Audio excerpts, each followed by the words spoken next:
Welcome back everyone and तो आज day 17 है हमारा चैलेंज का।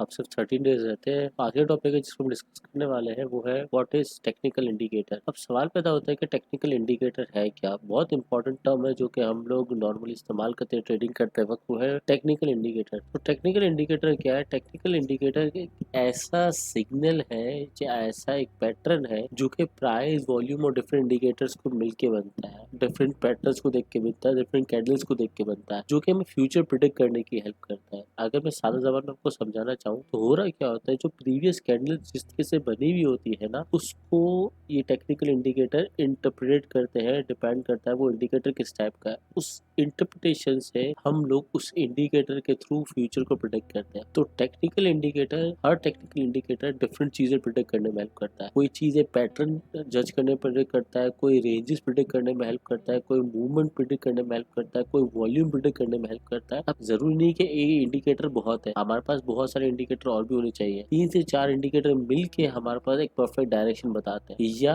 ऑलमोस्ट परफेक्ट डायरेक्शन बताते हैं। तो छोटी सी एग्जांपल लेते हैं, कौन कौन से इंडिकेटर हमारे पास नॉर्मली अवेलेबल होते हैं। वैसे बहुत सारे हैं। कौन से नॉर्मली इंडिकेटर जो कि हम लोग फॉलो करते हैं?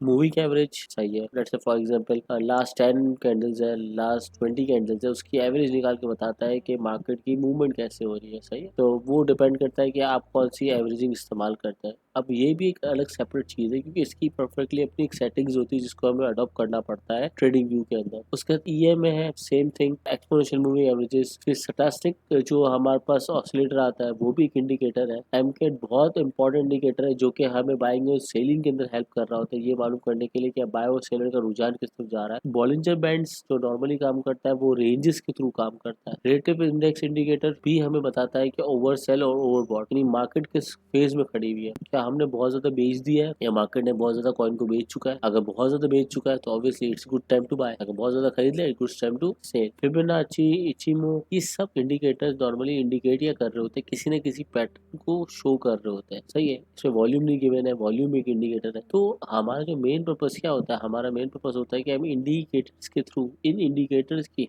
हेल्प के थ्रू अपने आप को, अपनी नई ट्रेड को हम लोग एक नया डायरेक्शन शो करते हैं। और यही जो टेक्निकल इंडिकेटर्स है हमें हेल्प करते हैं ये मालूम करने के लिए कि नेक्स्ट मूव क्या पॉसिबल हो सकता है। अब यहाँ पे थोड़ा मैं रुक के एक चीज समझाना चाहता हूँ। अभी तक हम लोगों ने 3 चीजें पढ़ी है, एक पैटर्न्स, एक कैंडल्स और एक टेक्निकल इंडिकेटर्स। याद रखिएगा ये तीनों चीजें बहुत ज्यादा इंपॉर्टेंट है। टेक्निकल इंडिकेटर सिर्फ डायरेक्शन दिखाने में हेल्प नहीं करते, कैंडल सिर्फ डायरेक्शन दिखाने में हेल्प नहीं करती, ना कि पैटर्न्स। हमारे पास तीनों की चीजों की एक मर्जर बनता है जिसके थ्रू हम लोग एक ऐसी प्लानिंग रखते हैं, एक ऐसा ट्रेड प्लान बना रहे होते हैं जिसके ऊपर हम लोग काम कर सकते हैं। तो मेरे ख्याल से ये चीज क्लियर हो चुकी होगी। अब हम लोग छोटा सा डायरेक्शन देखने के लिए क्या करते हैं, हम लोग चार्ट की तरफ जाते हैं और छोटे सा डायरेक्शन देखते हैं इसका। अब डायरेक्शन में हमें हेल्प कैसे मिलती है, अब मैं आपको ज्यादा डिटेल में तो लेके नहीं जाऊंगा, सिर्फ ये बताने की कोशिश करूंगा क्योंकि नेक्स्ट क्लास में हम लोग एक टेक्निकल इंडिकेटर को डिस्कस ही करेंगे। तो अगर मैं उसको देखने चाहता हूँ, क्या हम यहाँ पे जाएंगे इंडिकेटर्स के ऊपर।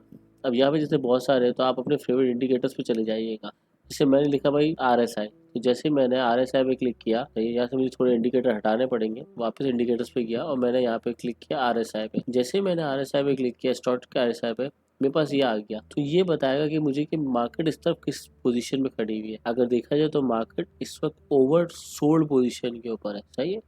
तो ये इसी तरीके से हम लोग इन इंडिकेटर का इस्तेमाल कर सकते हैं। मेरे ख्याल से एक इंडिकेटर का इंटरव्यू, एक इंडिकेटर का जो बेसिक व्यू है वो क्लियर हो चुका होगा। अब मेरे ख्याल से इतना काफी होगा आज के लिए। मिलते हैं नेक्स्ट वीडियो में। अपना ध्यान रखिएगा। अल्लाह हाफिज।